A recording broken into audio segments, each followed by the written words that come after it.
Hi and welcome to sibling pose number 4 at their level. For this pose, please set up according to setup number 3, which you can find in your video tutorials and in the guide. You're going to pose your baby up about a good foot, so 12 inches, 30 centimeters from the edge of the bed, and your spotter will be there to help you out as well. So as you've seen, the baby was facing upwards in my hands, and I've placed the baby down into a cross-legged sitting position and placing the arms where I want them to be under the baby's head.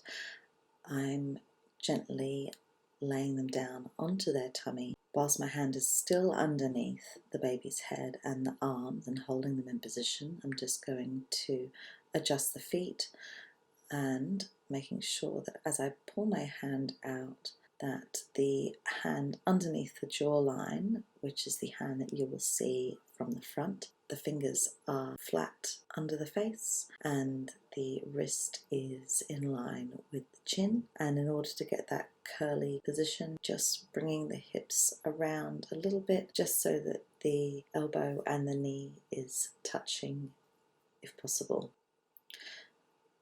So now it's time to start building up around the baby and under the baby, just to get that shape that you're after.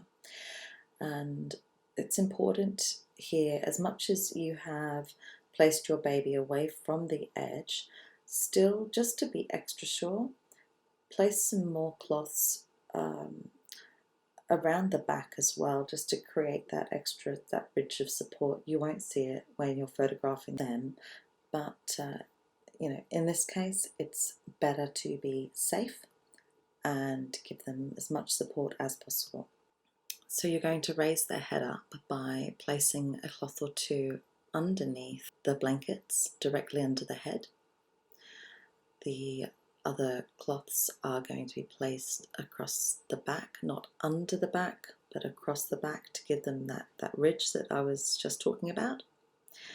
And once you're happy that they have enough support there, you're then going to also raise their bottom up too, and you might need 1 or 2 cloths in order to achieve this. And this will just give that lovely, lovely curved bottom up look.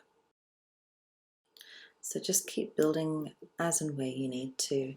If you need to step back and have a good look from the front, absolutely do so, just to double check that you've got the height and the baby has the height that they need as well.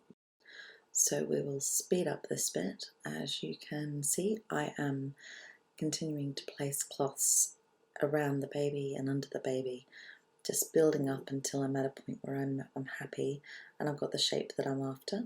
Baby's head was still turned down, so I want to just bring that chin up so that you can see the face and their nose and mouth isn't being hidden by their arm. So once you are happy, making sure those fingers are nice and flat under the baby's face and that everything is pretty much how you want it to be, it's time to take one of your wraps or scarves or whatever it is that you have chosen to use and very gently place it over your baby, tucking it in from the front, nice and neatly. You don't want anything to be distracting, so any folds or creases that can be erased just by stretching out the fabric a little bit, now's the time to do it. Also, whilst you're doing this, if your little one does become unsettled, wriggly or awake because they're being adjusted all the time, don't forget to put a nice flat hand over their back and their bottom and just give them a gentle pat. Maybe even just hold them and just give them a very gentle little rock, just enough to give them some movement and send them back to sleep. So now that you have your baby exactly how you want them to be positioned, it's time to bring in your older children. So to start with, we are explaining that this is the area that you can lean on, and you're going to place your arms around your baby and by all means give them a cuddle, but remind them, do not lean your head on your baby. okay, because they have a heavy head and we don't want to squish the baby. We just want to have a nice gentle cuddle, and you don't want to hide them behind the baby either. So just make sure you direct them to bring their face back. So where my son has placed his hand in front of the baby, his hand being first of all closer to the baby means that his hand is going to be very prominent in this photograph, and we don't want that. So it's better to keep it out of the way, but also his hand was covering the face of the baby too. Now you're going to have to keep reminding them that when they are snuggling and resting their head on their baby, just to make sure that they do not put their weight on the baby at all. It's just a very gentle lift. Tell them, pretend they're cuddling a butterfly, and they have to be so gentle that they don't squish the butterfly's wings. So really, really careful.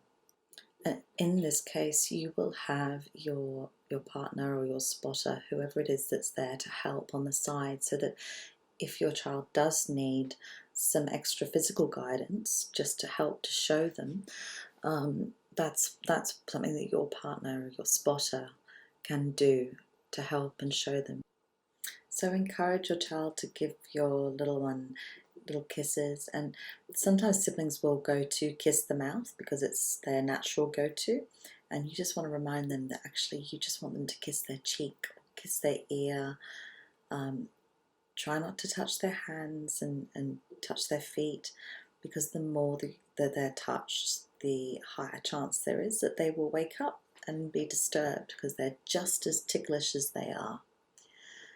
So this is your single sibling.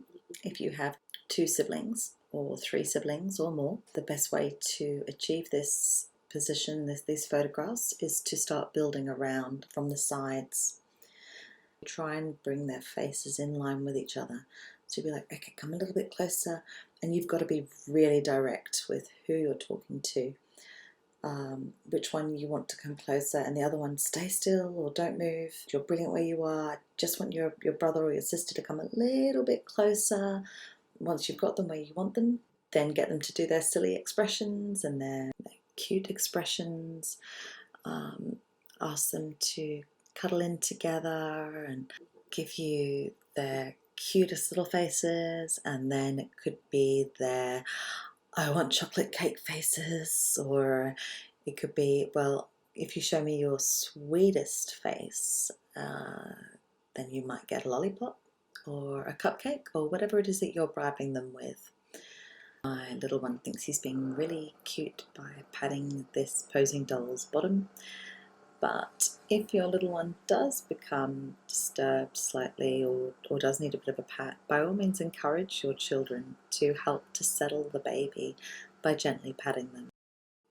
Whatever keeps your kids happy, just go with it. Keep photographing, keep snapping away. Stay engaged and keep that eye contact. You'll end up with a whole collection of images from this that you're just going to adore.